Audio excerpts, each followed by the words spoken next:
আচ্ছা,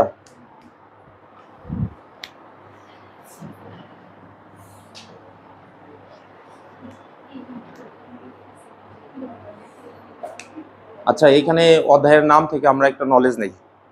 অধ্যায়ের নাম হলো মোল এর ধারণা। আর এই যে এখানে লেখা আছে মোল এর ধারণা। মোলের বিশ্লেষণ করলে হয় মোল, আর পাশে এইটুকু থেকে এর হয়। মোলের ধারণা এবং মোল এর রাসায়নিক গণনা ভালো করে বুঝবা কিন্তু। মোল এর ধারণা, মোল জিনিসটা কোথা থেকে আসলে এটা নিয়ে আলোচনা করবে এই অধ্যায়ে। তারপরে লেখা আছে হলো মোল এর রাসায়নিক গণনা।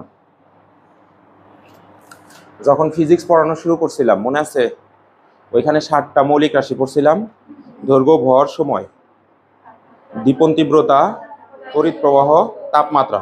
উল্টা করে বললাম আর কি। আর লাস্ট একটা নাম ছিল পদার্থের পরিমাণ। আর পদার্থের পরিমাণের এককটা ছিল মোল, মনে আছে? সেটা হলো ফিজিক্স আসছে যে মোল এর ধারণা। মোল সম্পর্কে আমরা একটা কনসেপ্ট নেব এবং সেটা দিয়ে হলো রাসায়নিক গণনা করব। দ্যাট মিনস হলো রসায়নের যে বিক্রিয়াগুলা কিভাবে তোমার হচ্ছে, ধরো 10 গ্রাম থেকে কিভাবে 20 গ্রাম হয়, বা 10 গ্রাম হাইড্রোজেন 20 গ্রাম হাইড্রোজেনের সাথে কিভাবে বিক্রিয়া করবে, কতটুকু অবশিষ্ট থাকবে কিনা, অথবা পাত্রের মধ্যে দুইটা পদার্থ মিক্সড অবস্থায় আছে, তাদের ঘনমাত্রা কেমন, এই বিষয়গুলো নিয়ে মানে হিসাব নিকাশ করা শিখবো। শুরুতেই যার নাম আসে তার নাম হলো অ্যাভোগাড্রো। এই যে লাস্টে দেখবা এখানে দেওয়া আছে অ্যাভোগাড্রো। এই যে এটা হলো একজন সায়েন্টিস্টের নাম, অ্যাভোগাড্রো। তো বিজ্ঞানী অ্যাভোগাড্রো একটা সংখ্যা আবিষ্কার করছে, সেটা তোমাদের কোনো শীট দিছিলাম? ও মাই গুডনেস, তাহলে তো আসল ভুল তো ওই জায়গায় হয়ে রয়েছে। আচ্ছা হোক, তো নাম্বার হলো 6.023 ইন্টু 10⁻23। এই নাম্বারটা হলো বিজ্ঞানী অ্যাভোগাড্রো আবিষ্কার করছেন। ঠিক আছে, মৌলিক পদার্থ গণনা বা মৌলিক পদার্থর হিসাব নিকাশের ক্ষেত্রে এই নাম্বারটা আমরা ব্যবহার করি। তো এটা হচ্ছে 6.023 10⁻23টি। এটা অণু হইতে পারে, তারপরে তোমার হলো পরমাণু হতে পারে, তারপরে হচ্ছে আয়ন হতে পারে। ঠিক আছে, অণু, পরমাণু, আয়ন বা যৌগমূলকও হতে পারে। হ্যাঁ, যৌগমূলক লিখলাম আমরা, যৌগমূলকও হতে পারে। যৌগমূলকও তো এক প্রকার আয়ন নাকি? যৌগমূলকও কিন্তু এক প্রকার আয়ন, অণু, পরমাণু, আয়ন অথবা যৌগমূলক। এখানে কিন্তু এখানে লিখছি টি 6.02 10⁻23 অণু, পরমাণু, আয়ন। এটা আসছে, এই সংখ্যাটা কিভাবে হিসাব করা হয়। আচ্ছা, এটা কি আবিষ্কার করলো? বিজ্ঞানী অ্যাভোগাড্রো। এর জন্য এটা অনেক সময় হিসাব করার সময় নাম্বার অফ অ্যাভোগাড্রো, এই যেখানে লেখা আছে নাম্বারের এন আর এতে অ্যাভোগাড্রো, এটা লেখা হবে এনটা ক্যাপিটাল আর এটা স্মল। তাহলে আসতেছে 6.023 ইন্টু 10⁻23। এভাবেও লিখতে পারো, অথবা এটা এইভাবে স্মল এন দেয়, দেওয়ার নিচে ক্যাপিটাল এ দেয়, 6.023 ইন্টু 10⁻23, এভাবেও লেখে। যে কোনো একভাবে লিখলেই হইল, বুঝছো এটা? আচ্ছা, এরপরে আমরা যেটা রাখছি সেটা হলো মোল। মোল কাকে বলা হয়, এই যে এখান থেকে আলোচনা শুরু হবো।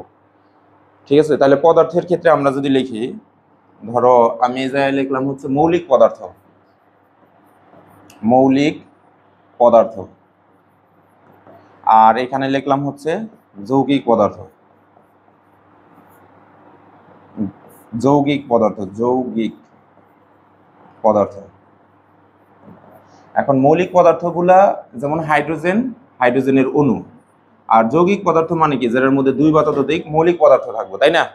মৌলিক পদার্থের মধ্যে এই যে এটা হাইড্রোজেনকে ভাঙলে শুধু হাইড্রোজেনই আছে, এটাও ভাঙলে শুধু হাইড্রোজেনই আছে, কিন্তু এখানে কয়টা হাইড্রোজেন আছে? দুইটা, তাহলে এটা হলো অণু। আর এখানে হাইড্রোজেন কয়টা আছে? পরমাণু। তাহলে খেয়াল করো, বোঝা গেল যে মৌলিক পদার্থের মধ্যে অণু এবং পরমাণু থাকবে, তাই না? আবার হচ্ছে আমরা তৃতীয় অধ্যায়ে যখন পড়ছিলাম তখন পড়ে আসছিলাম যে প্রতীকের ডান পাশে পদতলে যদি কোনো সংখ্যা থাকে তাহলে সেটা হবে অণু, মানে পুরাটাই হলো অণু আর ওটা হলো পরমাণুর সংখ্যা। যেমন আর একটা লিখি, সালফারের ক্ষেত্রে S8 হয়, তাহলে এটা অণু নাকি পরমাণু? অণু। তাহলে আমি ধরো এই জায়গায় লিখলাম হচ্ছে অণু। এখন কথা হলো এটার মধ্যে কয়টা পরমাণু আছে? সালফার 8টা, কিন্তু একই তো নাকি? এটারে যদি এখন ভাঙি, এখান থেকে সালফার 1 2 3 4 5 6 7 8, 8টা সালফার পরমাণু বের হবে। আচ্ছা, এখন যৌগিক পদার্থের ক্ষেত্রে এটা যদি ভাঙো ভিন্ন ভিন্ন পদার্থ বের হবে। ধরো এখান থেকে কার্বন পাওয়া যাবে আর দুইটা অক্সিজেন পাওয়া যাবে, এরকম। এখন মোল যদি প্রশ্ন আসে মোল কাকে বলে, ওই অ্যাভোগাড্রোর সংখ্যা দিয়ে বলতে হবে কোনো মৌলিক অথবা যৌগিক পদার্থের। এখন সামনে কি কোনো সংখ্যা আছে মোলের সামনে, যেমন 1 মোল, 2 মোল, 3 মোল, 4 মোল, এরকম কিছু আছে? নাই। তার মানে হলো এটা আননোন নাম্বার। তাহলে এই জন্য বললাম কোনো মৌলিক অথবা যৌগিক পদার্থের যে পরিমাণ মানে অজানা পরিমাণ। কি পরিমাণ? অজানা পরিমাণ। তাহলে কোনো মৌলিক অথবা যৌগিক পদার্থের যে পরিমাণে 6.023 × 10⁻23t, এই যে পরমাণু হইতে পারে, অণু হইতে পারে, আবার এটাও তো একটা অণু ছিল, তাই না? আচ্ছা, আবার হলো আয়ন, যেমন S2-, ম্যাগনেসিয়াম 2+, এইগুলা সব কি বলতো দেখি? আয়ন। তাহলে আমরা এইভাবে বলতে পারি কোনো মৌলিক পদার্থের যে পরিমাণে, কোনো মৌলিক বা যৌগিক পদার্থের যে পরিমাণে 6.023 × 10⁻23t অণু, পরমাণু বা আয়ন অথবা হচ্ছে যৌগমূলক থাকে, তাকে ওই পদার্থের মোল বলা হয়। তাকে ওই পদার্থের কি বলে? মোল। আচ্ছা, কোনো মৌলিক মানে যে কোনো একটা মৌলিক পদার্থ নিলা আর যে কোনো একটা যৌগিক পদার্থ নিলা, নেওয়ার পর তার যে পরিমাণে 6.02 × 10⁻23 অণু অথবা পরমাণু থাকবে, সেটা হলো তার নিজের হলো মোল। সেটা হলো তার নিজের মোল। মৌলও না, এখানে কিন্তু লিখছি মোল। মোল আর মৌলের মধ্যে কিন্তু মানে হিউজ ডিস্টেন্স। মৌল মানে হচ্ছে এখানে মৌলিক পদার্থকে সংক্ষেপে মৌল বলে। আমরা বলছিলাম না মৌলিক পদার্থকে সংক্ষেপে মৌল বলে, যৌগিক পদার্থকে সংক্ষেপে যৌগ বলে, কিন্তু এখানে লিখছে আমরা হলো মোল। বুঝছো কি? এটা আর একটু ক্লিয়ার করি পরের স্লাইডে। এই যে এখানে এসে 1 মোল, এখানে দেখো লিখছে, এইবার একটা সংখ্যা আসছে 1 মোল কি অথবা 1 মোল কি, ওইটা আর এটার মধ্যে পার্থক্য আছে। আগেরটার ক্ষেত্রে ধরো আমি লিখছিলাম শুধু মোল, মোলের সামনে কিছু নাই, এই ঘরটুকু ফাঁকা, কিন্তু এইবার ধরো মোলের সামনে একটা সংখ্যা আসছে, সেটা হলো এখানে 1 আসছে। তাহলে এবার নির্দিষ্ট করা হলো না? তাহলে আমি এটাকে এবার লিখতে পারি কোনো মৌলিক বা যৌগিক পদার্থের আমি এই জায়গায় লিখলাম হচ্ছে ভর। এখন মৌলিক পদার্থের মৌলিক পদার্থ থেকে কয় ধরনেরই পাইছিলাম, স্টেট পাইছিলাম একটু আগে? 2 ধরনের, একটা হলো পরমাণু আর একটা ছিল অণু। তাহলে মৌলিক পদার্থের ভর 2 প্রকার হবে, একটা হলো পারমাণবিক ভর,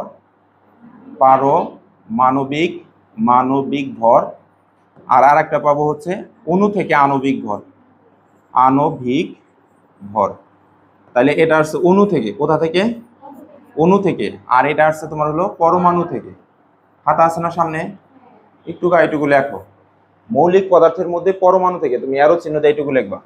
মৌলিক পদার্থের পরমাণু থেকে আসে পারমাণবিক ভর, আর মৌলিক পদার্থের অণু থেকে আসে আণবিক ভর। আর যৌগিক পদার্থের মধ্যে শুধুমাত্র ছিল অণু, তাই অণু থেকে এটারে লিখবো হচ্ছে আণবিক ভর। ভালো করে লিখে নাও, লিখে প্র্যাকটিস করো। আণবিক ভর। মৌলিক পদার্থের পরমাণু থেকে পারমাণবিক ভর শর্ট করে লেখো, মানে পুরোটাই লিখতে হবে না। মৌলিক পদার্থের এই যেটুকু লেখো, এই কোনো বাদ। মৌলিক পদার্থের পরমাণু থেকে পারমাণবিক ভর আর মৌলিক পদার্থের অণু থেকে আণবিক ভর। আমি এটা বুঝাইতেছি, দাঁড়াও। মৌলিক পদার্থ, আমি এরো চিহ্ন দিলাম, এখানে লিখলাম অক্সিজেন, এখানে লিখলাম অক্সিজেন 2। এইদিকে তাকাও তো, একটু দেখে নাও। এটারে ভাঙলে অক্সিজেনের ভিতর থেকে বেরোবো ইলেকট্রন, প্রোটন আর কি বের হবে? নিউটন। অর্থাৎ অক্সিজেনের ভিতরে প্রোটন আছে হলো 8টা, নিউটন আছে হলো তোমার হলো 8টা, তাই না? ইলেকট্রনও কয়টা আছে? 8টাই আছে। কিন্তু তাই তো বেরোবো। মৌলিক পদার্থকে ভাঙলে, পরমাণুকে ভাঙলে কি বের হয়? ইলেকট্রন, প্রোটন আর নিউটন। তাহলে এটা থেকে আর কিছু বের হইতেছে না। কিন্তু এইটা থেকে ভাঙলে কয়টা অক্সিজেন বেরোবো না? এটা কি পরমাণু? এটা হলো এই জায়গায় হলো পরমাণু। তাহলে আমরা যদি এটার পরমাণু ধরি, এটার ভর কি হবে? লিখলাম পরমাণু। আর এটা কি এখানে? অণু।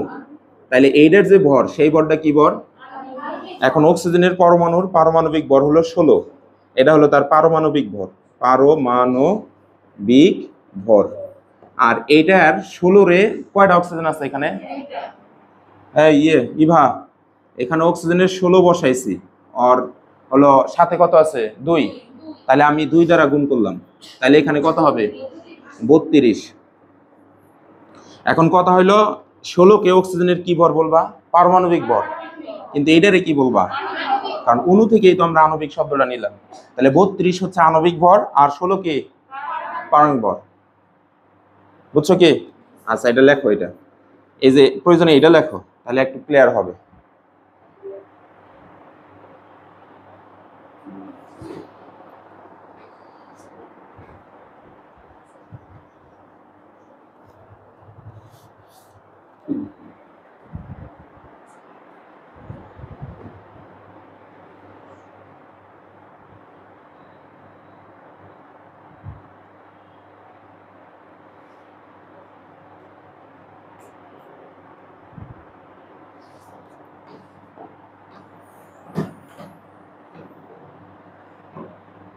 ওকে, এবার যৌগিক পদার্থ নিয়ে ডাউট আছে, তাই না? আচ্ছা, অক্সিজেনের একটা স্পেশাল অবস্থা আছে, সেটার নাম হলো O3, এটা হলো ওজন। এটা কি এটা কি অণু নাকি ওজন বলা যাবে না তো, ওজন গ্যাস বলবা। ওজন দ্বারা আবার ফিজিক্সের ওজন মিন করতে পারে। তাহলে এটা যদি ওজন গ্যাস হয়, এটা কি অণু নাকি পরমাণু? ডান পাশে পদতলে যদি সংখ্যা থাকে, এই যেটা ডান পাশে পদতলে কত 1, এটা কি পরমাণু নাকি অণু? তাহলে এটার ভর হচ্ছে পারমাণবিক ভর। এটা ডান পাশে পদতলে কি আছে? 2 অণু সংখ্যা আছে, তার মানে অণু। এটা কি আণবিক ভর। এখন এটা একটা কি অণু। আচ্ছা, তো এইটার যদি ভর বের করি, তাহলে oxygen plus oxygen plus oxygen, প্রিয় ছাত্রীরা এইদিকে, এর ভর হলো 16, এর ভর হলো 16, এর ভর হলো 16, তাহলে 3 16তে কত হয়? 48। তাহলে এখানে 48, এটা কি ভর? 48টা কি পারমাণবিক ভর না আণবিক ভর? কারো কোনো সমস্যা আছে? এটা কি পদার্থের? এই সবগুলা মৌলিক পদার্থের। এখন আমরা এই পাশে নেব হচ্ছে, একটু বোঝো, ওরা কিন্তু আগানোর জন্য আমরা কিছু বুদ্ধি অবলম্বন করছি, অনেক কিছু লেখা লাগবে না। এইখানে আমি লিখলাম যৌগিক পদার্থ, যৌগিক যৌগিক পদার্থ। তো যৌগিক পদার্থ আমি ধরো এখানে 3টা যৌগিক, ওইটা যেহেতু আমি 3টা নিছি, এখানে আমি 3টা বের করব। যৌগিক মানে কি? যৌগ, যৌগ মানে কি? ভিন্ন ভিন্ন পদার্থের মিশ্রণ। আমি ধরো এখানে নিলাম H2O, CO2, SO2। আচ্ছা, এগুলা কি অণু নাকি পরমাণু? পরমাণুর সমষ্টি, তার মানে এগুলা কি সবগুলাই? অর্থাৎ যৌগিক পদার্থের শুধুমাত্র অণু হয়, কি হয়? এটার পরমাণু হওয়ার চান্স নাই, আছে? কিন্তু মৌলিক পদার্থের কি কি হওয়ার চান্স আছে? এই যে যেমন প্রথমে যেটা রাখছি সেটা পরমাণু, বাকিগুলা কি অণু। তাহলে এই জায়গায় এটার ভর যদি বের করি, হাইড্রোজেনের 1, অক্সিজেনের 16, অর্থাৎ 1 গুণন 2, তার সাথে অক্সিজেনের হলো 16 নিলাম, এখানে আসতেছে 18। এই জায়গায় কার্বন ডাইঅক্সাইড 44, এই জায়গায় সালফার ডাইঅক্সাইড, সালফার হলো 32, 32 32 64, এটার বের হলো 64। এটা তোমরা একটু পরে ক্লিয়ার হবে, এটা আমি বের করা শিখাবো, কোনো সমস্যা নাই, পরের স্লাইডে আছে। এখানে যতগুলা ভর নিছি সবগুলা ভর কি ভর? আচ্ছা, সবগুলা হলো এখানে আণবিক ভর, আণবিক ভর। তাহলে আণবিক ভর কোনটা আর পারমাণবিক ভর কোনটা আমরা কি এখন চিনবো? এখন কিন্তু আমি এক মোল কি সেটা বের করব। এটা যদি আমরা চিনি, তাহলে ওইটা একটু এক জায়গায় লেখো, লিখো, ওই যে ওইটা যৌগিক পদার্থ। এই যে এটা যৌগ, এটা যৌগ, আমরা এটাও একটু লিখতে পারি, এটা যৌগ লিখতে পারি, এটা যৌগ, সেটাও আমরা বলে দিতে পারি।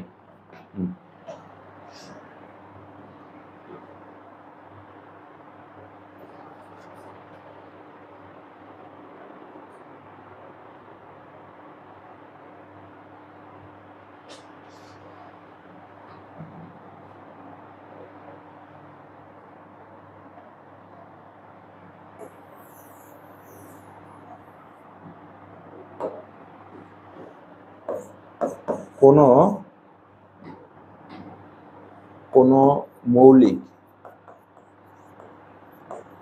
বা যৌগিক পদার্থের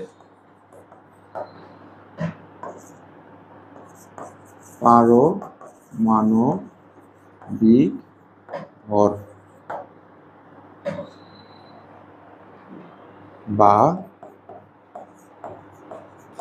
আণবিক ভরকে গ্রাম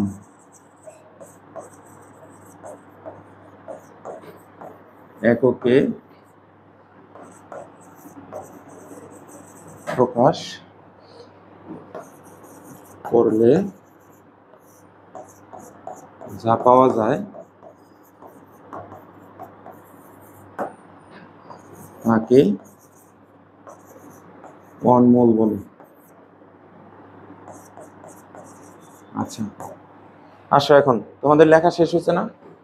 এই যে এই ডেফিনেশনটা একটু দেখো। কোন মৌলিক অথবা যৌগিক পদার্থের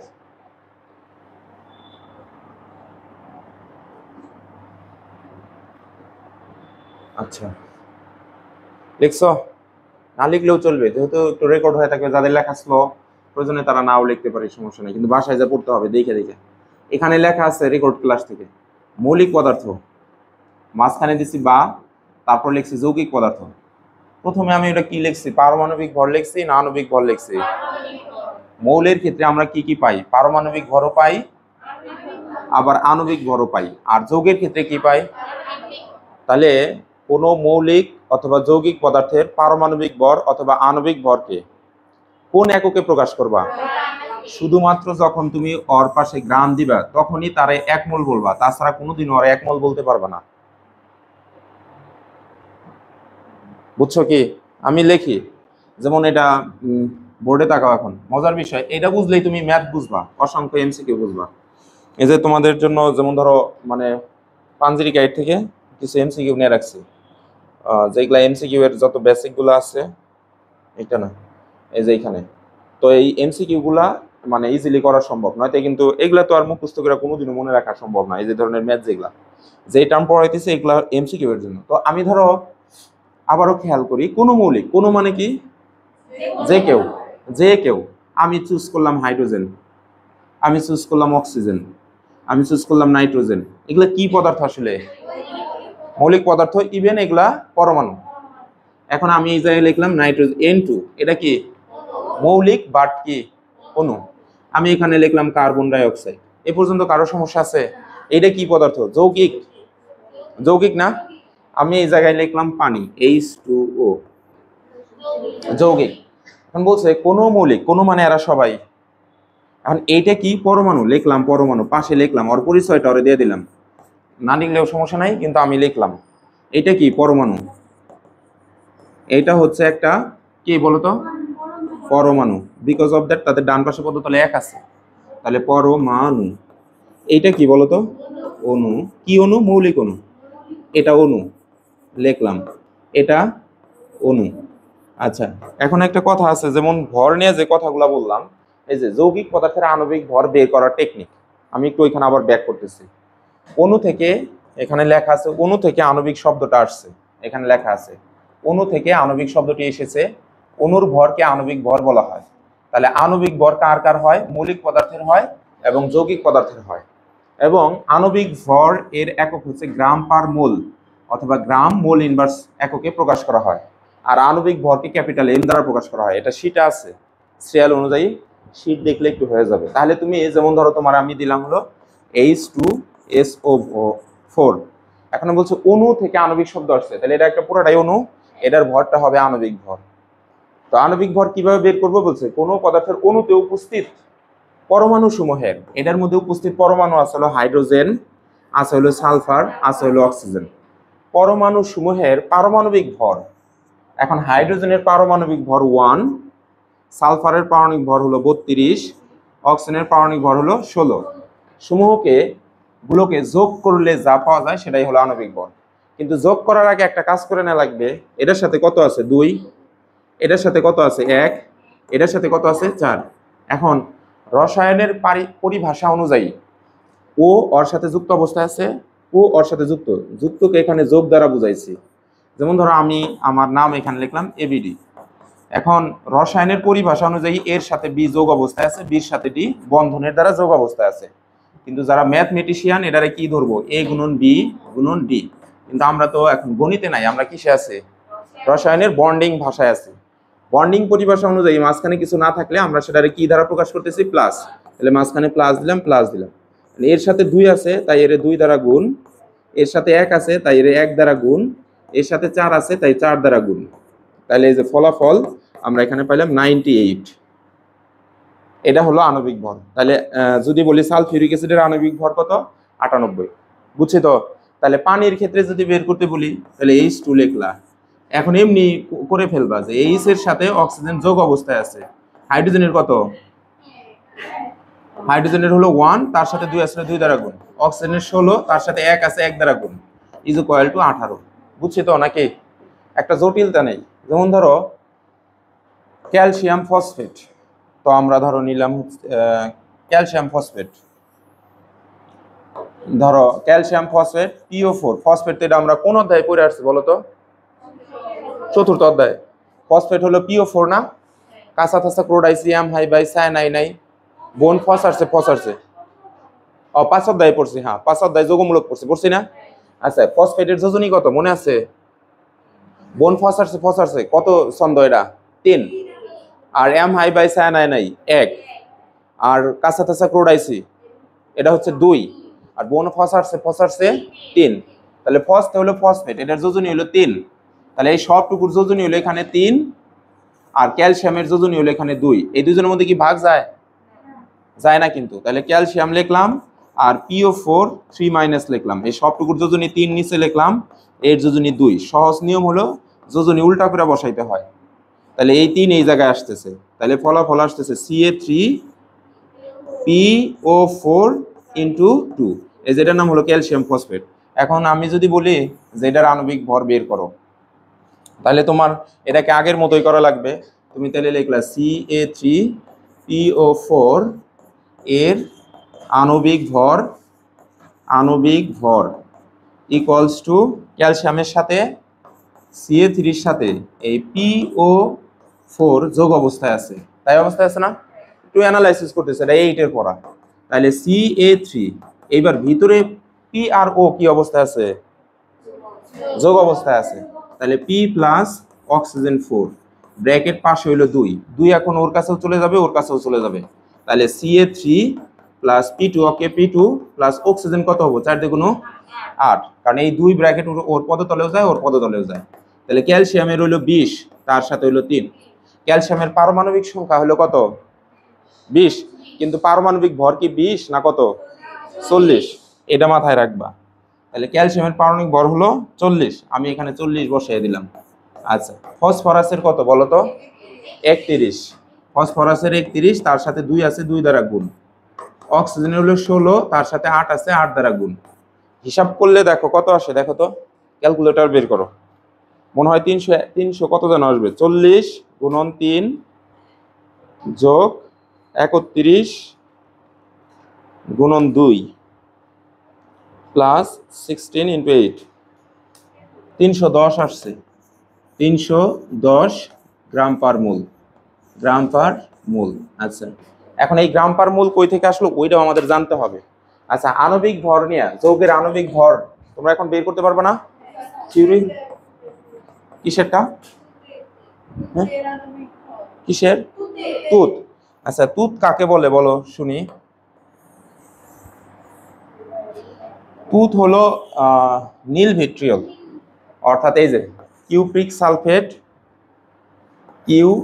সালফেট ইন্টু 5 মোল পানি, এটার নাম হলো তুত। বুঝছো? এখন বাসায় যায় তুমি হলো কপার প্লাস, তাহলে দেখো মাঝখানে কি আছে? প্লাস আছে না? কপারের সাথে সালফার প্লাস, অক্সিজেনের সাথে প্লাস দিলাম, দেয়া 5 ইন্টু ব্র্যাকেট H2O। তাহলে এটারে যদি আমরা লিখি copper plus sulphur plus oxygen 4, 5 এবার ওর সাথে যাবে, আবার ওর সাথেও যাবে। এখানেই কিন্তু প্লাস দিতে পারতাম। তাহলে plus 5 into H2 plus 5 into oxygen. বাসায় যাই এটুকু লিখে নেবা, ভরগুলা বসিয়ে দিলেই তুতের। যে কোনোটা এইভাবেই তুমি করবা। যেমন ও বললো তুতের, তাই না? তারপরে আরো আছে, যেমন ধরো ব্লুবার লবণ। ব্লুবার লবণের সংকেত হলো ব্লুবার সল্ট, ব্লুবার লবণ। সংকেতটা লিখে নিতে পারো, হলো তোমার সোডিয়াম সালফেট Na2SO4 ইন্টু 10 মোল পানি। ইন্টু 10 মোল পানি, এগুলার ভরগুলা বের করবা।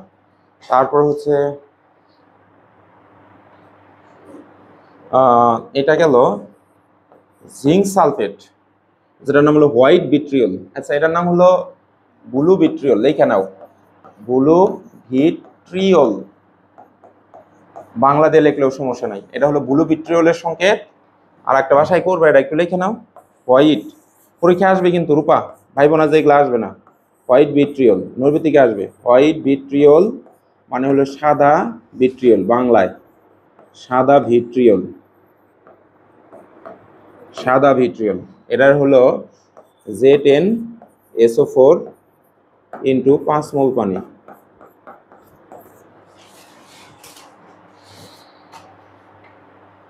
আর আরেকটা হচ্ছে সাদা ভিট্রিয়ল গেল, ব্লু ভিট্রিয়ল গেল, আর একটা হলো গ্রিন ভিট্রিয়ল।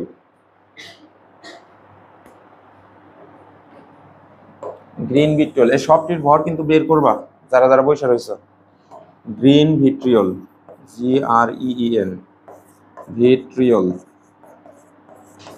যার ইংরেজি হলো সবুজ, বাংলা সবুজ ভিট্রিয়ল।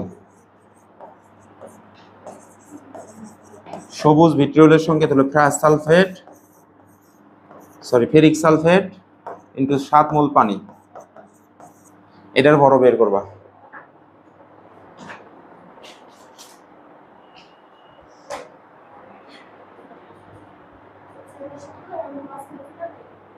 ও আচ্ছা, মাঝখানে পোড়া দিতেছি দ্বারা। হ্যালো স্টুডেন্ট, Na2SO4 ইন্টু পানি, ধরো ইন্টু 10 মোল পানি, এইটাকে বলা হয় ক্লাস যৌগ, কেলাস। হ্যাঁ, কেলাস যৌগ, যে যৌগের মধ্যে পানি ইন্টু অবস্থায় রয়েছে। তো এই পানিগুলা শুধু নর্মাল পানি না, এগুলা হলো তোমার হলো হাইড্রেটেড ওয়াটার। এটা আমি এখানে পড়াবো না, তো এটা 7 অধ্যায়ে ভালো করে পড়াবো নি। হাইড্রেটেড বলে এগুলারে, হাইড্রেট। আপাতত ওইটুকুই থাক, আমরা ওই জায়গায় যে ক্লিয়ার কনসেপ্ট নেবনি। আচ্ছা, তাহলে আণবিক ভরটা তোমরা এই কয়টার আণবিক ভর একটু প্র্যাকটিস করো, আমাদের সামনে লাগবে। আমি ব্যাক করলাম। আর একটা নিতে পারি, থাকে ওটা লাগবে না, ওটা 12 অধ্যায়।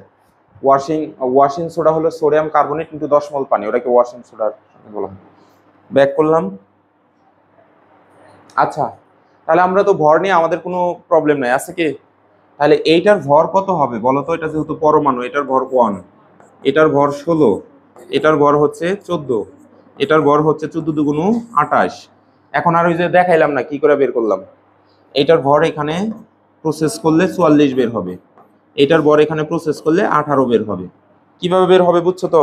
কার্বনের 12, তার সাথে 16 দুগুণ 32, যোগ করলে হয় 44।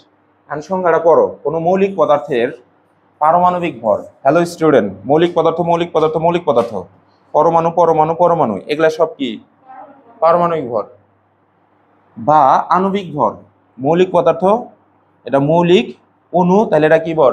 আণবিক ভর। তারপরে লিখছে বা যৌগিক পদার্থের, এই যে নিচের দুটো আবার কি পদার্থ? যৌগিক পদার্থের। এইগুলারে গ্রাম ইউনিটে প্রকাশ করলে, ওই পাশে কোনো প্রকার ইউনিট দিচ্ছি দেই নাই। বলছে আমারে আপনি যদি এলার পাশে গ্রাম লেখেন, এরকম গ্রাম দিছেন, তাহলে তাদেরকে আপনি কি বলবেন? করলে যা পাওয়া যায় তাকে তার 1 মোল বলে। তাহলে এই যে এটারে বলবো এবার 1 মোল। ভালো করে খেয়াল করো, এই পাশে গ্রাম দিছি দেখে যে সামনে 1 মোল লিখতে পারছি। এখন আমি এটার পাশে গ্রাম লিখি নাই, এটার সামনে যদি আমি মোল লিখি তাহলে আমার অনেক ভুল হয়ে গেছে।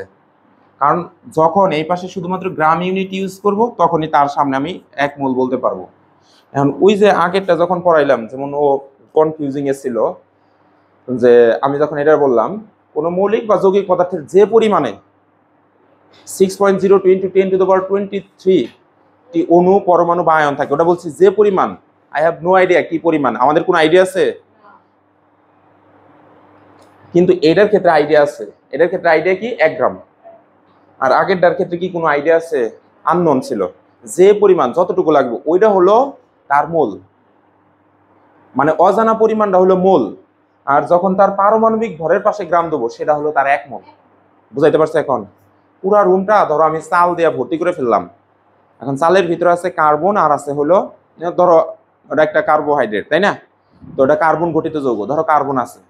এখন আমি যদি বলি এই রুম পুরাটাই চাউল দ্বারা ফুল করছি, কিন্তু ওটার মধ্যে 6.02 × 10⁻23টি অণু পাওয়া যাইতেছে না রুমের ভিতরে, মানে 10⁻23টি চাউল পাওয়া যাচ্ছে না। তার মানে সবগুলা চাউল একত্রে আমরা মোল বলতে পারতেছি না, মানে কতটুকু পরিমাণ আমি জানি না। কিন্তু এক মোল কি? এক মোল হলো তার যে ভরটা আছে না, ভরের পাশে গ্রাম লিখলেই তার হচ্ছে এক মোল হয়ে গেল।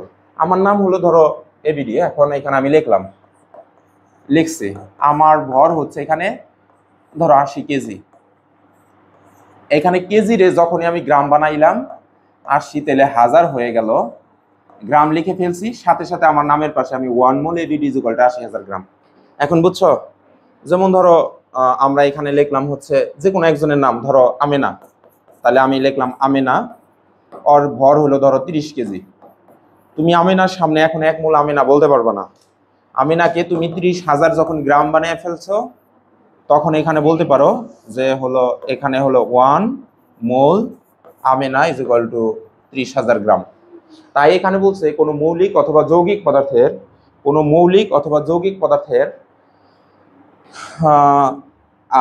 কি ভর, আণবিক ভর বা পারমাণবিক ভরকে গ্রাম এককে প্রকাশ করলে যে পরিমাণ পাওয়া যায়, আমি এখানে লিখছি যা পাওয়া যায়, আসলে এটা হবে যে পরিমাণ পাওয়া যায়, সমস্যা নাই, কিন্তু এখন এটা চেঞ্জ করার দরকার নাই, সেটা পরিমাণই লেখা আছে। তাকে তার 1 মোল বলে। কারণ হলো ওর 1 মোল আর ওর 1 মোল কি এক? হাইড্রোজেনের 1 মোল হলো 1 গ্রাম, কিন্তু অক্সিজেন 16 গ্রাম। তাহলে এই যে এখানে বলে দিলাম মোল, এখানে যে লিখলাম হচ্ছে মোল। এখন রাইট। আবার ধরো এখানে 1 মোল লিখছি, কিন্তু আমি ওই জায়গায় গ্রাম লিখি নাই।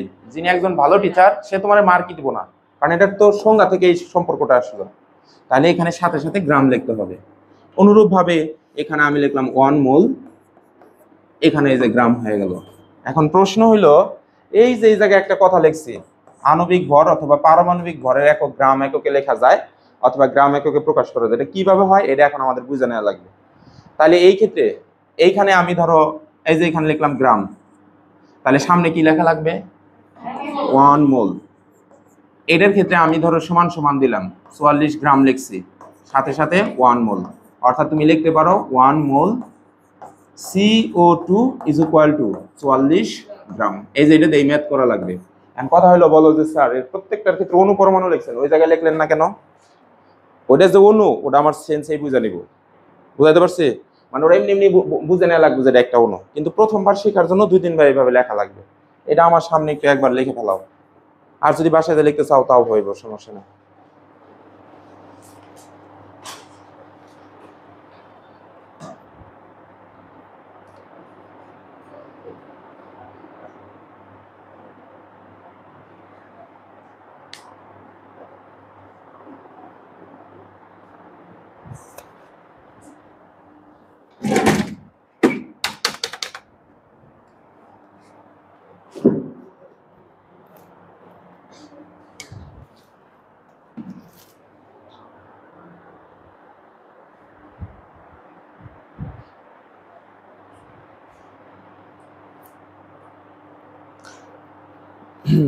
কেউ একজন এই জায়গায় অ্যারো চিহ্ন ইউজ করছো, এটা হয় নাই।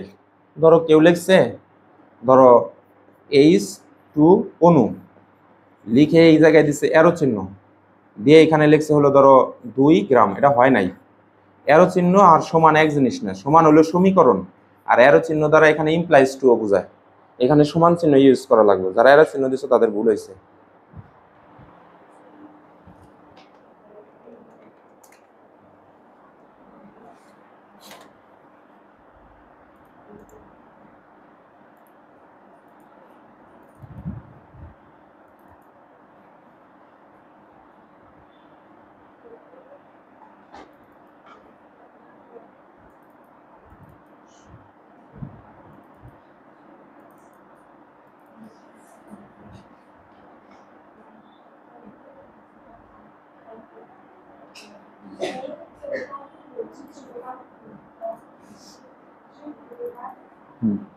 ওকে, এবার আসো ওই যে আমাদের গ্রাম পার মোল কিভাবে আসলো এটা আমরা দেখি।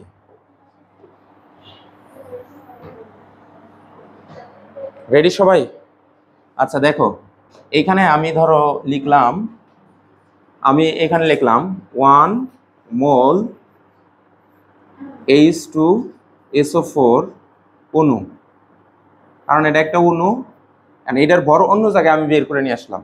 ধরো H2, এটা আমি বোঝানোর জন্য, S+O4, তো ভর বের করতে যায় হাইড্রোজেন 1 গুণন 2, সালফারের হলো 32, তার সাথে 1 আছে মনে মনে গুণ, আর অক্সিজেনের হলো 16, তার সাথে এখানে অক্সিজেনের 16 না, তার সাথে 4 আছে, 4 দ্বারা গুণ। এভাবে প্রসেস করলে আমরা পাই 98, তাই আমি এখানে 98 লিখলাম।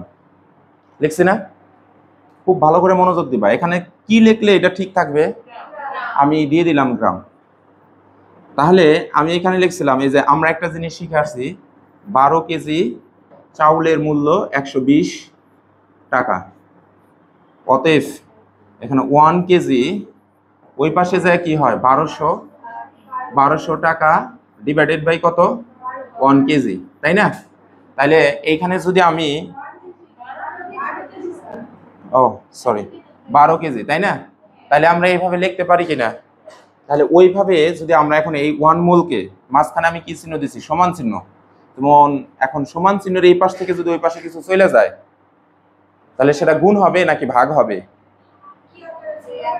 এখানে ধরো এই যে মোল সংখ্যা ধরো ইনটু অবস্থায় আছে, ভাগ হবে। তাহলে এই পাশ থেকে আমি ধরো এই যেটারে ধরো এই পাশ অতএব দিলাম, দিয়ে আমি এখানে লিখলাম H2SO4 অণু লিখলাম, লিখে এইটুকুরে ওই পাশে নিয়ে গেলাম। তাহলে এখানে হবে 98, উপরে হলো গ্রাম আর নিচে হলো 1 মোল, তাই হয় না? তাহলে পরবর্তী স্টেপে আমি এইভাবে লিখতে পারি, এইটুকুকে যদি ভাগ করি, 98 রে ভাগ করলাম 1 দিয়ে, 98 থাকে, উপরে গ্রাম আছে, আর এই যে মোল এটা তো ভাগ অবস্থা আছে, তাহলে এটার এই যে স্ল্যাশ দিয়ে লিখে দিলাম, লেখা যায় কিনা? তাহলে পরবর্তীতে লিখলাম গ্রাম 98, এখানে লিখলাম গ্রাম, এই হলো তোমার মোল ইনভার্স 1, বুঝছো কি? তাহলে আণবিক ভর, তাহলে ধরো ধাপে ধাপে অণু কথাটা বাদ দিয়ে দিলাম, তাহলে H2SO4 = এই যেভাবে আমরা লিখলাম, H2SO4 এখানে পাইতেছি 98 গ্রাম পার মোল। যদি সামনে লিখি তাহলে ওই পাশে শুধু থাকবে গ্রাম, কিন্তু এই পাশে যদি মোল না লিখি তাহলে মোল ওই পাশে যে কি হয়, গ্রাম পার মোল, ওই পাশে যে কি হয়, বুঝছো কি? এটা আসলে এগেইন একজনের মনে হয় বোঝে নাই। আমি কার্বন ডাই অক্সাইড লিখলাম, কার্বন ডাই অক্সাইডের সামনে 1 মোল লিখছি, তাহলে এই পাশে কত লিখতে হবে, 44 গ্রাম, কারণ কার্বন ডাই অক্সাইডের অণুর ভর হলো 44, এই পাশে মোল লিখছে, তাহলে ওই পাশে কি হবে, গ্রাম। অতএব আমি শুধু লিখলাম CO2, CO2, তাহলে এখানে কি হয়, 44 ডিভাইডেড বাই, মানে 44 গ্রাম ডিভাইডেড বাই 1 মোল, তাই হয় না? 1 দিয়ে 44 ভাগ করলে 44ই থাকে, তাহলে ওখানে কি হয়, গ্রাম পার মোল হয়। তুমি কি বিষয়টা বুঝছো এখন? পিছনে তোমরা বুঝছো? এই বুঝছো? আচ্ছা, তাহলে ক্লোরিনের ক্ষেত্রে কেমন হয় একটু বের করো তো দেখি। Cl2 এর ক্ষেত্রে কিভাবে লিখব? Cl2 লিখছি,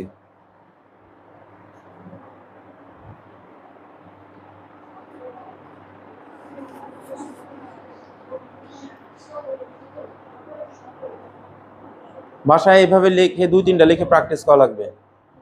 এই মো লিখছো, এলকো, ও শর্টকাট, এত লিখতে হবে না, আমি না, শর্ট করে করো। Cl2 মানে হচ্ছে ক্লোরিনের হলো কত, 35.5, তাহলে ক্লোরিন 2টা আছে, মনে হয় 71 হয়, তাহলে হলো এই যে এরকম লিখবো, Cl2 = 71 গ্রাম পার মোল। হ্যাঁ 34, না 71ই হয়, 35 70 আর 0.5 এক। গুড, একটা স্টুডেন্ট কোশ্চেন করছে ইটা লিখলে হবে কি হবে না। আচ্ছা, এই প্রশ্নের উত্তরটা হলো আমরা এইভাবে লিখতে পারি, মোল রে তুমি MOL লিখলেও, পুরাটাই লিখলেও সমস্যা নাই, আর MOL লিখলেও সমস্যা নাই, দুইটার যে কোনো একটাই লিখতে পারবা। এখন এটা পারবা? বাসায় যায় 3-4টা এইভাবে করো, এগুলোর সাথে ইউজড হওয়া লাগবে, নয়তো কিন্তু মানে ষষ্ঠ অধ্যায় খালি মুখস্থের মতো পড়াশোনা। আসো এবার আসো, এখানে আমরা একটা টপিকের সাথে পরিচয় হই। ম্যাথ করতে গেলে যেমন হচ্ছে তুমি গ্যাসীয় পদার্থ তাপমাত্রা ফিক্সড করে নেওয়া লাগবে, কারণ তাপমাত্রার পরিবর্তনের কারণে গ্যাসীয় পদার্থের আয়তনের কি হবে, পরিবর্তন হবে। তাহলে তুমি যখন ম্যাথ করবা, রাসায়নিক হিসাব নিকাশ করবা, তখন ওই ওই পদার্থটা কোন তাপমাত্রায় ছিল এবং কোন চাপে ছিল সেটাও তোমার মাথায় রাখা লাগবে। এর জন্য এবার কোনো সমস্যা হচ্ছে? আচ্ছা, অ্যাগেইন আবারও বলি, আমরা ম্যাথ করব, ম্যাথ করতে যায় যে পদার্থ নিয়ে কাজ করব, যেমন হাইড্রোজেন গ্যাস ক্লোরিন গ্যাসের সাথে বিক্রিয়া করবে। এখন কিভাবে বিক্রিয়া করে, এখন কত তাপমাত্রায় আছে, কি পরিমাণ লাগতেছে, তো পরিমাণটা ওই তাপমাত্রার উপর নির্ভর করে, মানে তার আয়তনের পরিবর্তন হবে তাপমাত্রার পরিবর্তনের কারণে। এর জন্য সায়েন্টিস্টরা হলো আমাদের একটা ম্যাথ করার সময় আমাদের এই যে এসটিপি এই টপিকটা আমাদের মাথায় রাখতে বলেন। সর্বপ্রথম এই সম্পর্কে ধারণা দিচ্ছেন বিজ্ঞানী অ্যাভোগাড্রো, এসটিপি সম্পর্কে।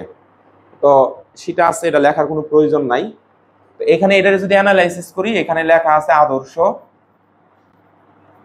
তাপমাত্রা, তাপমাত্রা ও চাপ আমি এই জায়গায় লিখলাম।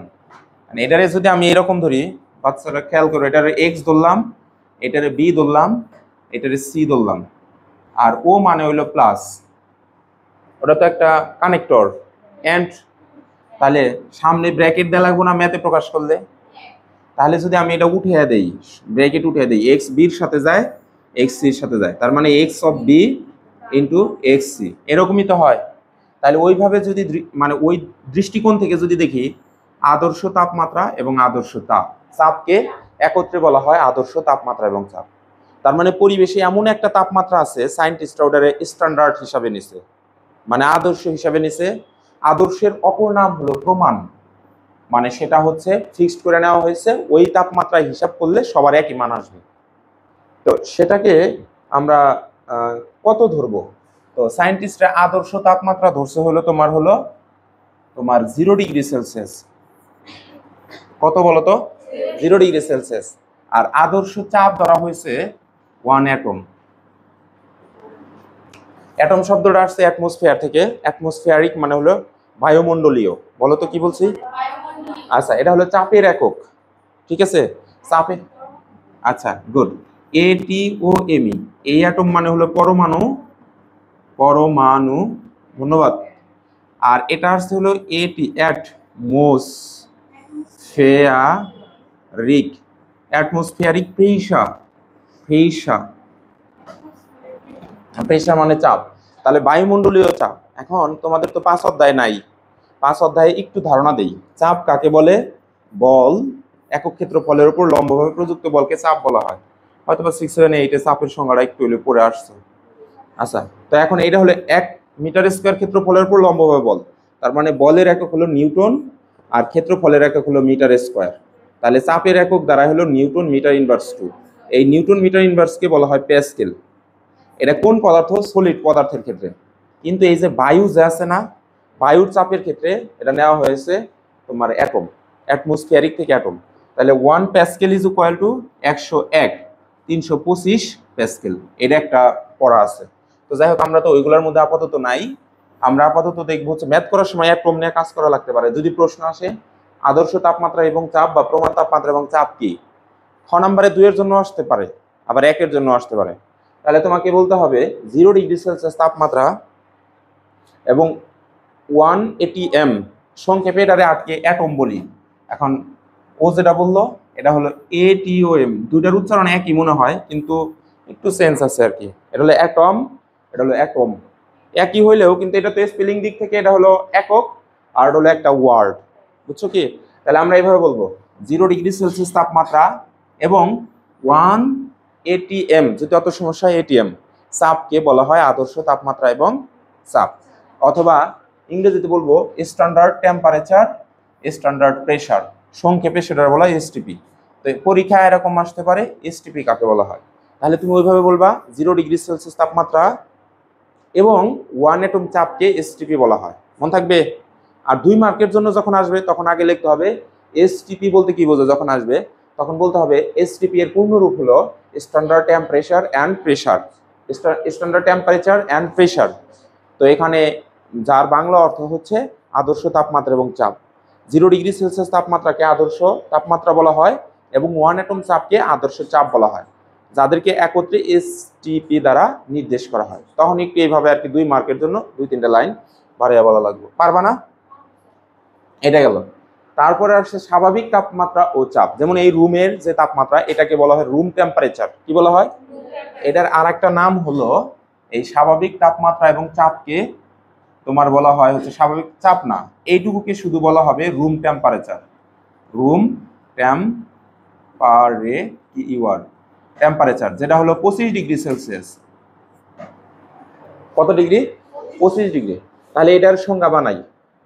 তো যেটা হলো নর্মাল আর কি, normal temperature and normal pressure, সংক্ষেপে সেটার ধরা হবে এনটিপি। পরীক্ষায় এটাও আসতে পারে, এনটিপি কাকে বলা হয়। তো এটা চাপ দুটার একই। যেমন আমি এখানে লিখলাম, এদিকে তাকাও, এসটিপি, পাশে লিখলাম হচ্ছে এনটিপি।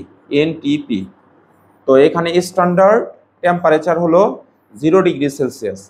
এখানকার এনটি হলো 25 ডিগ্রি সেলসিয়াস। আর এখানে এসপি মানে স্ট্যান্ডার্ড প্রেসার হলো 1 এটিএম। এখানকার নর্মাল পি হইলো প্রেসার হলো 1 অ্যাটম। মানে কি বুঝলা? মানে দুই ক্ষেত্রে চাপের মান একই, দুই ক্ষেত্রে কিন্তু শুধু তাপমাত্রার পার্থক্য এখানে। তাহলে এই ডেফিনেশন যদি দাও তাহলে বলবা 0 ডিগ্রি সেলসিয়াস তাপমাত্রা এবং 1 অ্যাটম চাপকে বলা হয় এসটিপি, আর 25 ডিগ্রি সেলসিয়াস তাপমাত্রা এবং 1 অ্যাটমকে বলা হয় হচ্ছে এনটিপি। আর একটা ইম্পর্টেন্ট থিং আছে, খুব গুরুত্বপূর্ণ, এটা হচ্ছে ওই যে তোমাদের ফিজিক্সের তো সিলেবাস শর্ট করে দিছে, 6ষ্ঠ অধ্যায়ের নাম হচ্ছে পদার্থের উপর তাপের প্রভাব, নাকি জানো? পদার্থের উপর তাপের প্রভাব, হ্যাঁ, ফিজিক্সের। তো ওটা তো আর আমাদের নাই। তো তাপের প্রভাবের মধ্যে তাপমাত্রার বিভিন্ন নিয়ে স্কেল নিয়ে আলোচনা করা হয়েছে। যেমন হলো thermometer, Celsius scale, Kelvin scale, আর একটা নাম হলো ফারেনহাইট স্কেল। তো এই যে এখানে যেটা বলতেছে, এটা কোন স্কেলে বলতেছে বলো তো? সেলসিয়াস স্কেলে। তো 0 ডিগ্রি সেলসিয়াস তাপমাত্রা যখন কেলভিনে প্রকাশ করবা, সেটার মান হলো 273.16 কেলভিন। তাহলে এখন এই 25 ডিগ্রিরে যদি কেলভিনে প্রকাশ করো, তাহলে 25-এর সাথে 273.16 যোগ করা লাগবে। যোগ করলে যেটা আসবে 298.16। অনেক টিচার এই 16টুকু বলে না, তো তারা শুধু এটারে বলবে হলো 298 কেলভিন, 298 কেলভিন। তো অনেক টিচার আবার এই 16 বলবে না, তাহলে 273 কেলভিন, মানে অর দিয়ে রাখলাম। অনেক টিচার বলতে অনেক এমসিকিউ থাকবে যে এখানে এসটিপির ক্ষেত্রে কোনটা রাইট। এসটিপির ক্ষেত্রে ধরো এরকম দিয়া আমাদের বহুপদী সমাপ্ত সূচক আছে 0 ডিগ্রি সেলসিয়াস, 2 নম্বরে দিয়ে দিল হলো 273.16 কেলভিন, 3 নম্বরে দিল 298.16 কেলভিন। এখানে কোনটা রাইট বলো তো? 1 আর 2 রাইট, এরকম নৈর্ব্যতিক আসতে পারে। তো এই মানগুলো একটু জানা থাকা লাগবে। এই মান শিটে লেখা আছে, এগুলো লেখা টাইম নষ্ট করবো না। এই পর্যন্ত কি কারো কোনো সমস্যা আছে?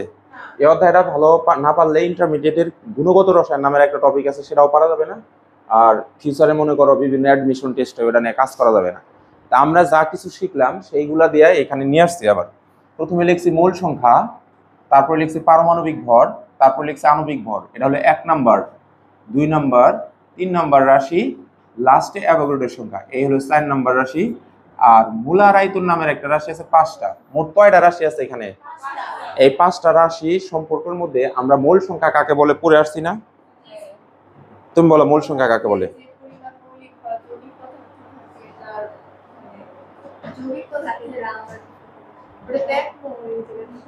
গ্রাম শব্দ আসলে 1 মোল, তাই না?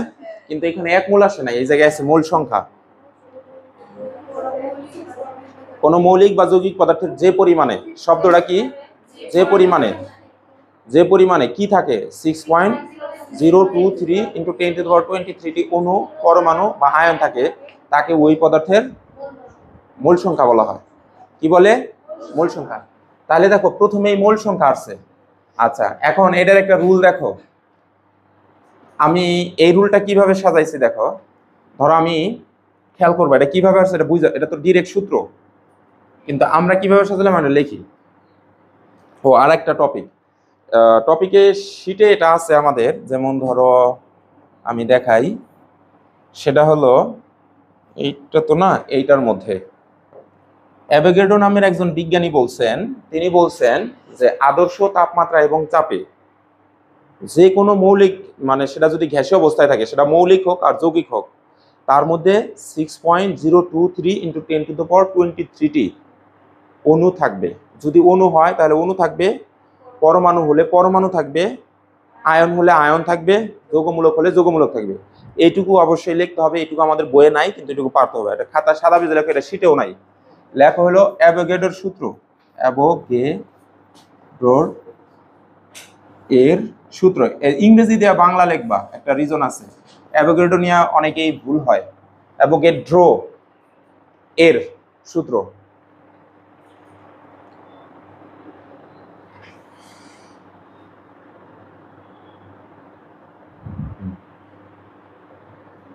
রুল 1, কোন মৌলিক বা যৌগিক পদার্থের এক মোল এ 6.023 × 10⁻23টি অণু বা পরমাণু বা আয়ন থাকে। এটা আগামী ক্লাসে আমি ধরবো। রুল 2, এসটিপিতে সকল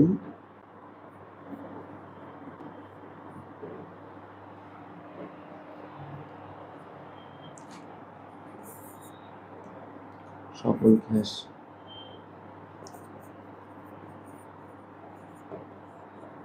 আয়তন 22.414 বা 414 লিটার।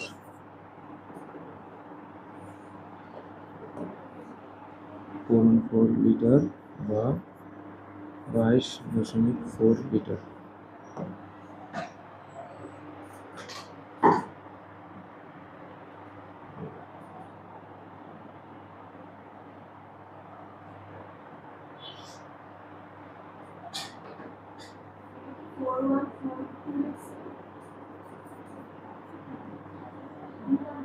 হ্যাঁ, 4.414 লিটার বা 22.4 লিটার।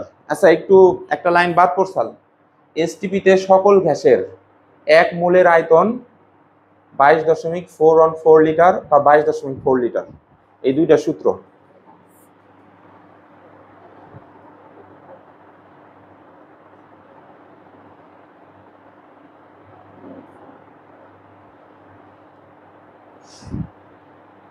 আচ্ছা, অ্যাভোগাড্রো স্যারের এটা হলো সূত্র, বুঝছো? আর একটা সূত্র, তিনটা।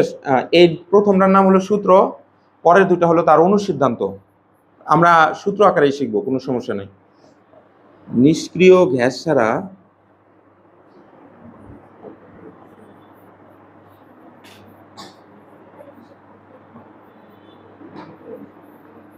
সকল গ্যাসীয় পদার্থ দ্বিপরমাণুক অবস্থায় থাকে। দ্বিপরমাণুক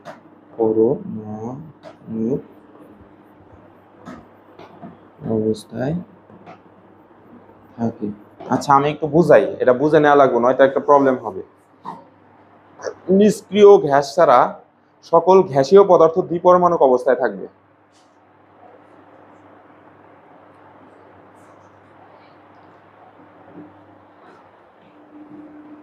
যদি শুরু থেকে কারো গ্যাপ না যায় আর হাইলি কনসেন্ট্রেশন দাও, এই অধ্যায়ের মানে যে কোনো ম্যাথ খুব মানে করতে মজা পাবা। না হইলে আরেকটু ভিতরে ঢুকলে বোরিং ক্লাস লাগবে, স্কুলের পড়াও ভালো লাগবে না। তারপরে যখন বাজারে টেস্ট পেপার আসবে, ওটা পড়তে আরো অস্থির লাগবে, মানে ভালোই লাগবে না। অনেক কঠিন কঠিন ম্যাথ করতে পারবে না। আমরা যেগুলো আলোচনা করতেছি এগুলো শুধুমাত্র প্রি বেসিক। আচ্ছা আসো, এখন আমি এটা প্রতিটা লাইন বুঝিয়ে দিই। অ্যাভোগাড্রো স্যারের এটা এই জায়গায় লেখার একটা অর্থ আছে, এটাই হলো মূল সূত্র। আর বাকি দুটো হলো আমাদের যে রসায়ন পুরাতন বই ছিল সেখানে আমরা পড়তাম, এগুলারে বলতাম অ্যাভোগাড্রোর অনুসিদ্ধান্ত। আমরা যখন পড়তাম তো আমরা তিনটাই রুল আকারে শিখতেছি। অ্যাভোগাড্রো স্যার পরীক্ষা করছিল, উনি দেখছে যে যে কোনো মৌলিক অথবা যৌগিক পদার্থের এক মোল নিছে, নিয়ে হিসাব নিকাশ করে তার ভিতরে 6.023 ইন্টু 10⁻23 অণু পাইছে। যদি সেটা অণু হইতো তাহলে সে অণু পাইছে, আর যদি সেটা পরমাণু হয় তাহলে সে পরমাণু পাইছে, আয়ন হলে আয়ন পাইছে। এটারে বলে অ্যাভোগাড্রোর সূত্র। গুগলে সার্চ দিলে, চ্যাট জিপিটিরে বললে সে এটা দেবে। তো একটা পাত্রের মধ্যে ধরো এক মোল নিয়ে উনি একটা, মানে এটা তো আমি একটা কাল্পনিক সেন্সে বলতেছি, উনি এক মোল পদার্থ নিয়েছে, নিয়ে ধরো পরমাণু নিয়েছে এক মোল, নিয়ে এরকম এরকম গুনছে। এটা আসলে কোনোদিনও পসিবল না, এটা কিন্তু বিশাল বড় সংখ্যা। এই দেখো 6.023 ইন্টু 10⁻23 মানে কি 6.1 ঘর পিছাইলো 2 ঘর, এই যে ধরো 023 কয় ঘর পিছাইলো 1 2 3, তাহলে হলো 10⁻20 হয়। তার মানে হচ্ছে 6.023 ইন্টু 10 মানে কি 1 2 3 4 5 6 7 8 9 10 11 12 13 14 15 16 17 18 19 20 21 22 23। আচ্ছা ধরো এইটুকুই। তাহলে এত বড় সংখ্যা গুণে শেষ করা যাবে? উনি ম্যাথ ফর্মে এটা হিসাব করে প্রুফ করছে এটা যে হলো এক মোল যদি মৌলিক পদার্থ নাও, সেটা যদি অণু হয় তাহলে এক মোলের ভিতরে এতগুলা অণু আছে, আর যদি সেটা পরমাণু হয় তাহলে এতগুলা পরমাণু আছে, আয়ন হলে আয়ন আছে। এটা গেল। এইটা আমি একটু বইয়ের ভাষা অন্যরকম। বইয়ে আছে এইভাবে, এসটিপিতে সকল গ্যাসের মোলার আয়তন 22.4 লিটার। আমি ওটুকু লিখলাম না, মৌলার না, মোলার। এই আমি লিখছি এখানে এক মোল লিখছি না, এক মোলকেই সংক্ষেপে মোলার বলা হয়, বুঝছো? আমি পরে এটা বুঝাইতেছি, তুমি আগে এটা বুঝো। এইটুকু পাশে জায়গা কি আছে লেখার মতো? এসটিপিতে মানে কি এখন শুনে নাও আগে, এদিকে তাকাও। ধরো এটা একটা পাত্র, এইটার মধ্যে আমি ধরো এক মোল H2 নিলাম, এইখানে আবার আমি এক মোল CO2 নিলাম, আবার আর একটা পাত্রের মধ্যে এক মোল SO2 নিলাম। সবগুলা ভিন্ন ভিন্ন গ্যাস নিছি না? এটা কিন্তু এই সূত্রটা শুধুমাত্র গ্যাসের ক্ষেত্রে, মানে লেখা আছে গ্যাস, আর এটা কিন্তু কঠিন তরল সবার ক্ষেত্রেই। তো এখন এক মোল সবটি যদি এসটিপিতে থাকে তাহলে সবার আয়তনই 22.4 লিটার। মানে এই পাত্রের গ্যাসের আয়তন 22.4 লিটার, এটারও আয়তন। পৃথিবীতে যত গ্যাস আছে যদি এক এসটিপিতে 1 লিটার করে নাও, তাহলে 1 মোল করে নাও, তাহলে তার আয়তন হবে 22.4 লিটার। বলো তো এখানে এসটিপির কথা বলা হলো কেন? ওই যে আমরা বললাম যে তাপমাত্রা চেঞ্জ হলে আয়তন চেঞ্জ হয়, চাপ চেঞ্জ হলে আয়তন চেঞ্জ হয়।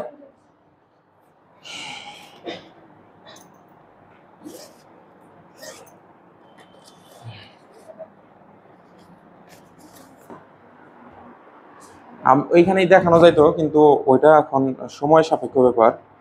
যেমন এইদিকে দেখো, বোর্ডে তাকাও। আমি একটা গ্যাসীয় পদার্থ নিলাম, ধরো গ্যাস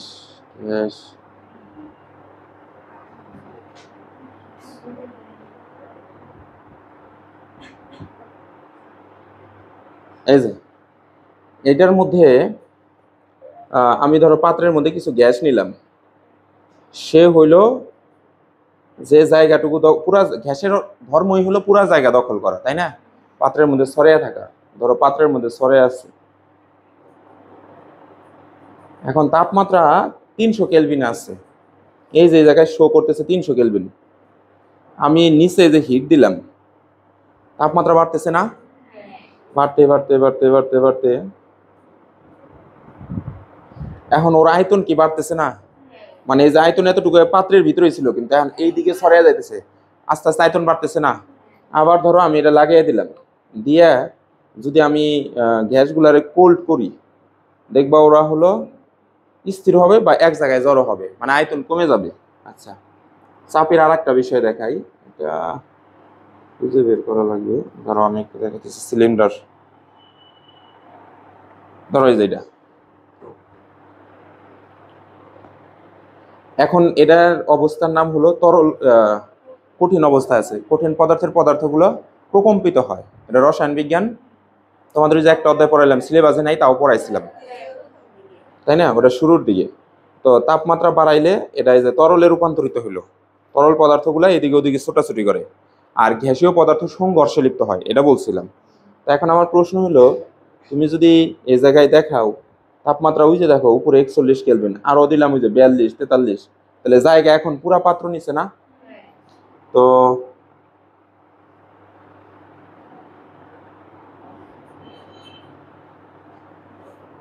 এইখানে দেখাইছে এটার আয়তন কমানো যায় নাকি, আমি এটাই দেখতে চাইতেছি। উপর থেকে তো এরকম কোনো অপশন রাখে নাই। আচ্ছা, গ্যাস নিলাম, আর একবার দেখি। অপশন আছে কিন্তু একটু সময়টা লাগবে, আমার এখন মনে নাই। এই যে দেখো, এই যে চাপ দিলাম। আচ্ছা, পাইছি। ধরো ওটার নাম হলো সিলিন্ডার। ওটার নাম কি? সিলিন্ডার। সিলিন্ডার না, পিস্টন। পুরোটাই হলো সিলিন্ডার। পিস্টন, পিস্টন কাকে বলা হয়? পিস্টন হলো একটা সিস্টেম যেটা হলো একটা বস্তুর ভিতর দিয়া আর একটা বস্তু প্রবেশ করবে, কিন্তু তার চারদিক দিয়ে কোনো বাতাস বা কোনো ধরনের পদার্থ বের হবে না, ওগুলারে বলে সিলিন্ডার, সরি পিস্টন। ওগুলারে কি বলে? যেমন আমাদের কাছে কলমগুলো আছে না, ধরো এই যে কলম, এই কলমটা এটার গা ঘেঁষে যায়, কলম ওইখানে পিস্টনের মতো আচরণ করে। দ্যাটস ওয়াই এই যে এখানে ছিদ্র রাখছে। যদি ছিদ্র না রাখতো তাহলে তো এই যে এখানে আমার প্রেশার বেশি দেওয়া লাগতো। মানে হলো এটা হলো একটা সিলিন্ডারিক সিস্টেমের ভিতর দিয়ে যাতায়াত করবে, কিন্তু তার চারদিক দিয়ে ভিতর থেকে কিছু বের হয়ে আসতে পারবে না, তখন এটা পিস্টন রূপে আচরণ করবে। বুঝছো? আচ্ছা, এখন কথা হলো, আমি এটারে ধরো গ্যাস বানাইলাম, ধরো তাপ দিয়ে এটারে কঠিন পদার্থরে আমি গ্যাস বানিয়ে নিলাম। এই গ্যাস হয়ে গেছে না? গ্যাসের ধরো তাপমাত্রা কত ধরো এখানে আছে 50 কেলভিন। কত কেলভিন? তাহলে এখন তার মানে পুরা পাত্রের আয়তন দখল করলো না? আর প্রেসারটা কোথাও দেখাচ্ছে কি? ধরো প্রেসার এখানে দেখাচ্ছে, এই যে প্রেসার হলো এখানে 25.7 অ্যাটম। মানে এই হাত দিয়া এই যে প্রেসার আমি দিতেছি, আরো প্রেসার বাড়বে, কারণ ওরে চাপ দিয়ে নিচের দিকে নামাইতেছে, ওর আয়তন কমে যাইতেছে না? কথা বলো না কেন? জায়গা কমে যাইতেছে না? তাহলে প্রেসার যত বেশি হয় আয়তন তত কি হয়? আমি সেটাই বলতেছি, প্রেসার যত বেশি হইতেছে, এই দেখো আয়তন তত কমতেছে, মানে ব্লাস্ট হয়ে গেল। প্রেসার এত বেশি হয়েছে যে এখন বাস্ট হয়ে গেল। এখন এটার দ্বারা আমি আসলে মিন করলাম এটাই, যদি তোমরা হলো এটা এসটিপি তে কাউন্ট করো, মানে আদর্শ তাপমাত্রা এবং চাপ নাও, সেটা যদি গ্যাস হয় তাহলে সেটার 1 মোলের আয়তন, সেটা যে গ্যাসই হোক, সবার আয়তন কত? আরে 1 মোলের আয়তন কত? 22.4 লিটার। তাহলে 1 মোল গ্যাসের এসটিপি তে 1 মোল গ্যাসের আয়তন কত? এ পর্যন্ত কারো কোনো প্রবলেম আছে? 3 নাম্বারটা আসো, নিষ্ক্রিয় গ্যাস ছাড়া সকল গ্যাস। নিষ্ক্রিয় গ্যাস কোনগুলা? আমরা পর্যায় সারণীতে পড়ে আসছি। গ্রুপ 18-তে হিলিয়াম আছে, নিয়ন আছে, আর্গন আছে। এই গ্যাসগুলার পাশে যদি কেউ কোনোদিন 2 দেয় তাহলে তারা লাথি মারা লাগবে, কারণ এরা 2 হবো না এই জন্য, কারণ এরা তো কারো নিজেদের মধ্যেও বন্ধন গঠন করে না, ওদের অষ্টক পূরণ হয়ে রয়েছে অথবা ডাপলেট হয়ে রয়েছে। এর জন্য বাকি যেমন অক্সিজেনের নাম বলছি, এটা হলো পরমাণু বোঝাবে, কিন্তু ও নিজে থেকে আর একটা পরমাণু খুঁজে তার সাথে O2 হয়ে থাকবে। এখন বলবা যে স্যার তাহলে পরমাণু অবস্থায় আমরা কাজ করি না? পরমাণু অবস্থায় যদি কাজ করার প্রয়োজন হয় তাহলে তাকে হিট দিয়ে একটা অক্সিজেন ভেঙে তারা হলো আমার অক্সিজেন পরমাণুতে কনভার্ট করে আমার কাজ করা লাগবে। কিন্তু নর্মালি ধরো ও একটা বাসা থেকে অক্সিজেন পরমাণু ধরে নিয়ে এসে বোতলে করে, ও একটা নিয়ে এসে, আমি দুইটারে খুলছি, দুজনের সাথে সাথে জোড়া লাগিয়ে অণু হয়ে যাবো। তাই বলছে স্যার যে নিষ্ক্রিয় গ্যাস ছাড়া তোমার অন্য যেগুলা পরমাণু আছে, গ্যাসীয় পরমাণু আছে, তারা সবাই দ্বিপরমাণুক, মানে 2টা করে পরমাণু এক জায়গায় থাকে। 3টা অনুসিদ্ধান্ত মন থাকবে? আচ্ছা, এখন এই যে বেসিক আলোচনা করলাম, এই বেসিক আলোচনা দেয় যে এই সূত্রটা তৈরি হয়েছে। কিভাবে হয়েছে আমরা একটু দেখি। একটু আগে আমরা শিখে আসছি 1 মোল, ধরো X পরমাণু। আচ্ছা, পরমাণু ইজ ইকুয়াল টু এক্স এর পারমাণবিক ভর, পারমাণবিক ভর এটা লিখলাম। আর অ্যাভোগাড্রো স্যার বললো 1 মোল যে কোনো পদার্থ মানে এক্স পদার্থ পরমাণুর ভিতরে 6.023 ইন্টু 10⁻23টি, যেহেতু এটা পরমাণু নিছি তাহলে পরমাণু থাকবে। কথা হলো, তাই তো বলছে। এটা হলো অ্যাভোগাড্রোর সূত্র, এটা হলো মোল, এক মোলের সংখ্যা। আর একটা কি শিখলাম, এসটিপি তে 1 মোল এক্স গ্যাসের আয়তন হলো 22.4 লিটার। আচ্ছা, আর কিছু শিখছি? এই তিনটাই শিখছি। এখন সবগুলার এই পাশে 1 মোল 1 মোল 1 মোল। এখন এটারে কি লেখা যায়? যেমন যদি কেউ থাকে x ইজ ইকুয়াল টু এরকম যদি লেখে x is equal two a, x is equal two b, x is equal two d, তাহলে এটারে কি এভাবে লেখা যায় না? x is equal two a b d এভাবে লেখা যায় না? এটারে ওইভাবে লিখছে, তোমরা কি পিছনে বুঝলা? মানে এটা সমীকরণ নাম্বার 1, সমীকরণ নাম্বার 2, সমীকরণ নাম্বার 3। তার মানে বাম পাশের সবগুলো এটারে বলে সমপাতন। সবগুলা রাশি থেকে একবার একটা x লিখলাম, তারপর 1 নং রাশিতে আছে a আছে, তারপরে b আছে, তারপরে d আছে। এভাবে লিখি না আমরা? লেখা যায় না? এইখানে ঠিক তাই করা হয়েছে। 1 মোল x পরমাণু ইজ ইকুয়াল টু তার পারমাণবিক ভর, 1 মোল x পরমাণু ইজ ইকুয়াল টু 6.023 মানে 02 লেখে আর কি, ইন্টু 10⁻23টি x পরমাণু। 1 মোল x পরমাণু হলো এসটিপিতে x গ্যাসের মোলার আয়তন হলো 22.414 লিটার। মানে এই সবগুলা কথারে এই একটা লাইনে নিয়ে আসে, অর্থাৎ এটা ইজ ইকুয়াল টু এটা ইজ ইকুয়াল টু এটা। এটা বুঝতে কি অসুবিধা হলো? অসুবিধা হয় নাই তো? আচ্ছা দেখো, এখন মজার জিনিস, এটার এক্সাম্পল নেই, এনে যা আছে তাই আমি 1 মোল লিখলাম। শুধু এক্স এর জায়গায় আমার একটা পরমাণুর নাম বলো, নাম বলো যে কোনো একটা পরমাণুর নাম। অক্সিজেন, আচ্ছা লিখলাম অক্সিজেন পরমাণু, পরমাণু। আচ্ছা, সূত্রের সমান আছে দিলাম সমান। এই জায়গায় কি হবে তাহলে? ও। আর এর পারমাণবিক ভর, তাহলে ও এর পারমাণবিক ভর, তাহলে এই কথাটুকু বাংলা কথা না লিখে আমি ডিরেক্ট লিখলাম এর পারমাণবিক ভর হলো 16, পাশে আছে গ্রাম, সেই গ্রাম দিয়ে দিলাম। কোনো অসুবিধা আছে? আচ্ছা, তারপরে লেখা আছে 6 পয়েন্ট, এটা চেঞ্জ করা যাবে না, 6.023 ইন্টু 10⁻23 টি এক্স পরমাণু মানে কি পরমাণু? অক্সিজেন পরমাণু।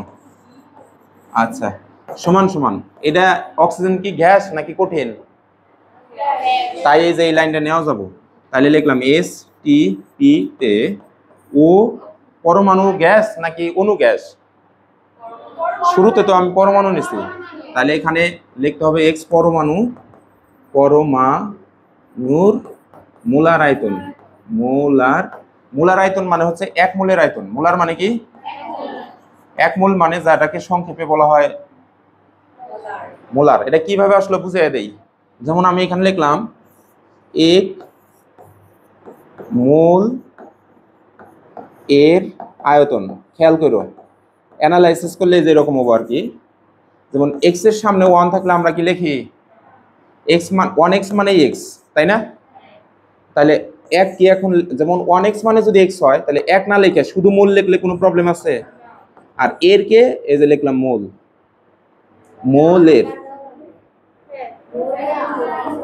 আয়তন, মোলের আয়তন না, যেটাকে সংক্ষেপে একত্রে বলা হয় হচ্ছে তোমার হলো মোলার আয়তন। মাথায় রাখো এটা। আচ্ছা গেল এটা।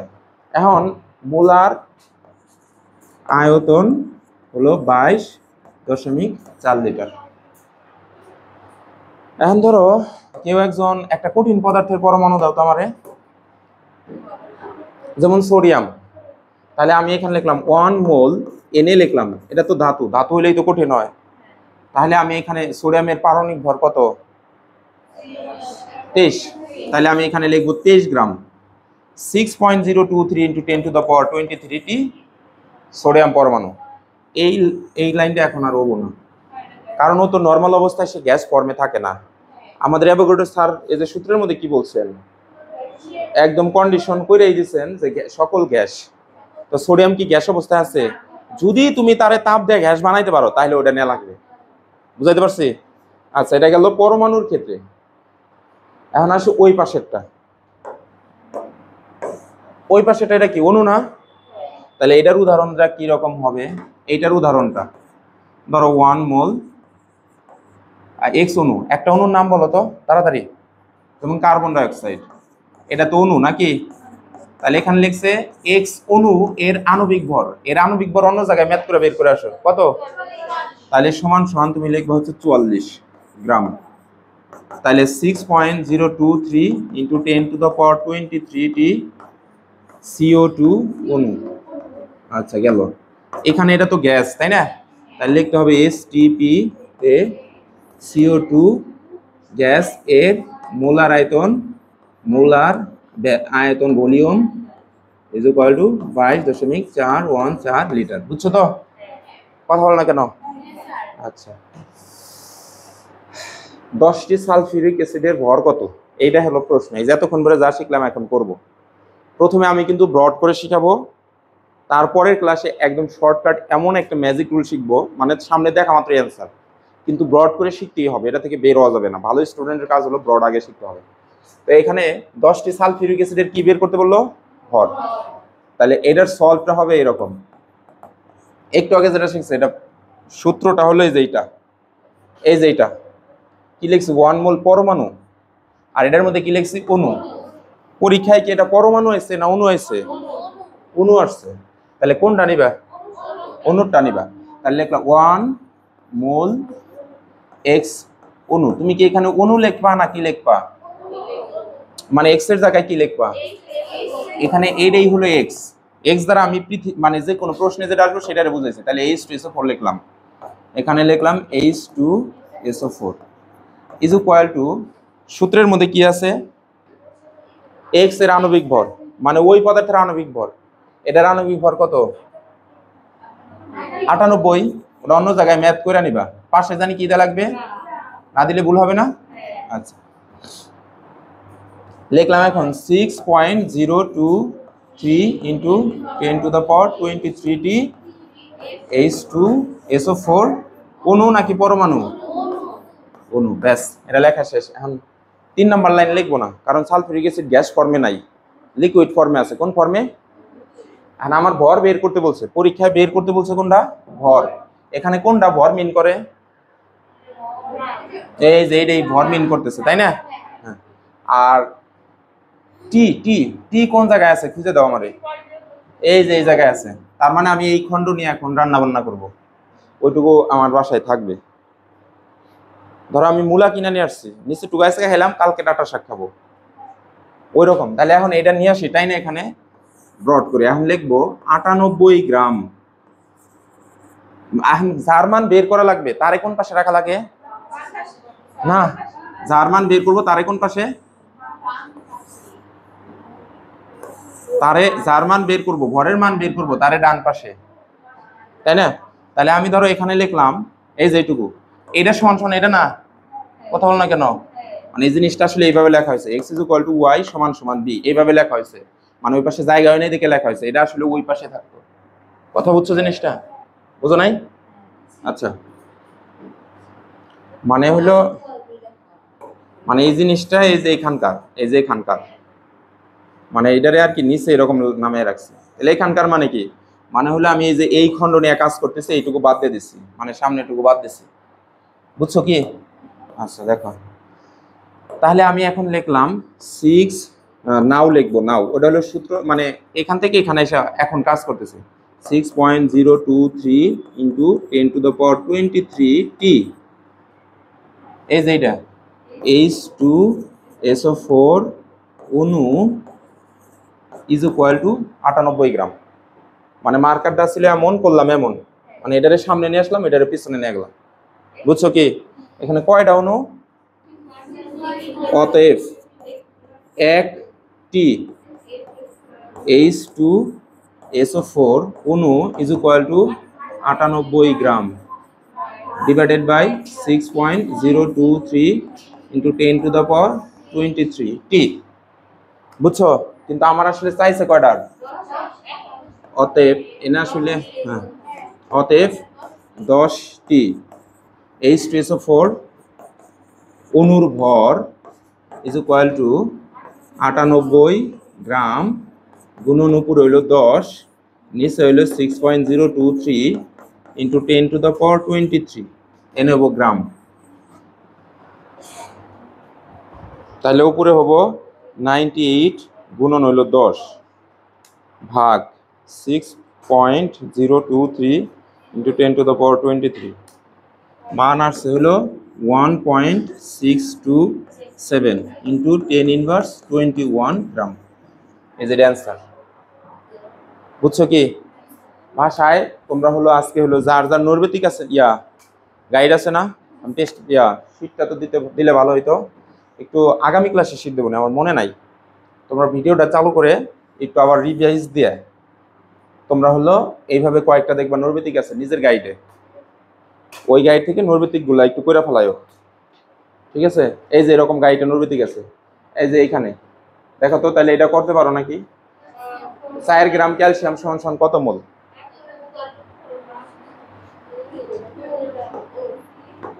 এখানে আসছে হলো মোল, কত মোল, মোলের কথা বলছে। আর আসছে হলো যে জিতে হলো গ্রাম, তাই না? তাহলে আমরা একটু আগে শিখছি হলো 1 মোল Ca, শুধু ক্যালসিয়াম, এটা পরমাণু না অণু? ইজ ইকুয়াল টু আমরা লিখবো হলো 40 গ্রাম, তাই না? বের করতে বলছে মোলের কথা, তাহলে মোল ওই পাশে দেব না, উল্টা করে লিখলাম, বা 40 গ্রাম ক্যালসিয়াম ইকুয়ালস টু 1 মোল। অতএব 1 গ্রাম ক্যালসিয়াম ইজ ইকুয়াল টু 1/40 মোল। অতএব কত গ্রামের কথা বলছে? 4 গ্রাম। তাহলে ইজ ইকুয়াল টু উপরে হলো 4, নিচে হলো 40। এই কত আসে? অর্থাৎ 4 ভাগ 40, 0.1। এই যে এটাই অ্যান্সার, এই যে অ্যান্সার এটাই। বাসায় তেলে যায় মিনিমাম 20টা নৈর্ব্যতিক এমসিকিউ সলভ করবো আজকে, এটাই হোমওয়ার্ক। হ্যাঁ, কোন 10টা গো? কোন 10টার কথা বলো? এই 10টা?